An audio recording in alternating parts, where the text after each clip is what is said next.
আজ সকাল থেকেই ঝলমলে রোদ্দুর। কয়েকদিন এত কুয়াশা পড়ছে যে রোদ্দুর উঠতে উঠতে প্রায় ৯টা সাড়ে ৯টা বেজে যাচ্ছে। এত সুন্দর রোদ্দুর দেখে ছাদে খানিকটা চৌকিপাক খেয়েই এলাম।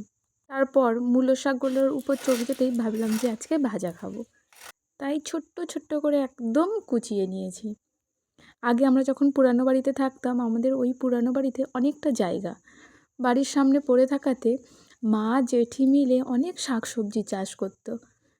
সেখানে মূলো, পালং, ওলকপি, ফুলকপি সব কিছুই লাগাতো বাড়িতে খাওয়ার জন্য।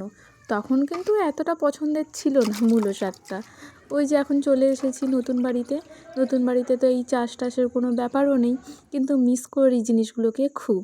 আর দেখতেও দারুণ লাগতো। যখন অনেক শাকসবজি হতো তখন আশেপাশের বাড়ি থেকেও নিয়ে যেতে আসতো আমাদের বাড়িতে, আর আমার মা আর জেঠি মিলে সব দিয়েও দিত। কত মজা করতাম তখন আমরা সবাই একসাথে।